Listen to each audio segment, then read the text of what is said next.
Vaboles pagasta Skrindu dzimtes muzejs tumšajā veļu laikā svin jaunākā no Skrindu dzimtes dēliem Antona 130 gadu jubileju. Brāļi Skrindi ir viena no pirmajiem tautas atmodas darbiniekiem, kuru veikums latgaliešu kultūras izkopšanā ir rakstāms ar zelta burtiem. Jubilejai par godu Vaboles kultūras namā pulcējās ciemiņi, lai pieminētu Antona dzīves gājumu un darba gaitas. Antons Skrinda nodzīvoja 37 gadus, bet īsajā mūžā paspēja darboties kā diplomēts ārsts, aktīvs sabiedriskais darbinieks, žurnālists un literāts.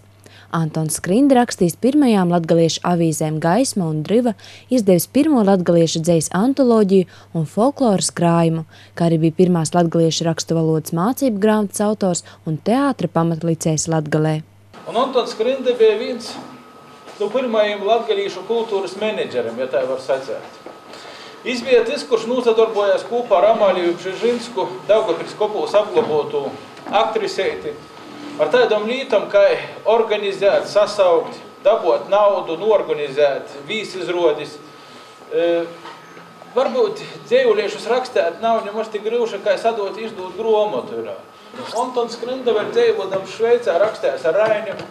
Viņš bija viens no pirmajiem, kas soka atdzējot vocīšu tekstus, ir vocu dzējuļus parodēt. Laikam es domāju, ka cīnēt var par to, ka es bija tāds energisks, apķerīgs cilvēks, kurš ne tikai raksta dzējuļus, tā izmantoja savus manuskriptus, un tagad jūs man izdūdīt. Bet es arī domāju par citiem cilvēkiem, lai citiem cilvēkiem kaut kas izītu. Pieminot Antonu, tā dzīve vienmēr tiek skatīta dzimtes kontekstā. Arī Antona brāļi Benedikts un Kazimirs, lai gan nākuši no vienkāršiem Līksnes pagasta zemniekiem, ieguva izglītību un kalpoja par gaismas nesējiem latgaliešu tautai. Un dēļ ko mēs stostam par dzimtom, dēļ ko vajadzīgi šim pieminēt dzimtes.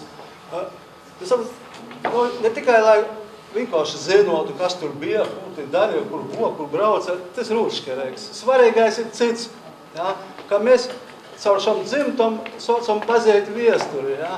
Lai, ka šeit pieminam Antonu Skrindu, beigās, jā, es atbraucu 18. gadā atpakaļ, bet koda Latvijā bija 18. gadā? Ko cilvēki domāja, ko darīja? Un tāpēc tagad daudz zinotnīgi saka, ko ir tik populāri šī dzimtas kūki, dzimtu pētījumi, radu raksti internetā, tūkstošiem verās.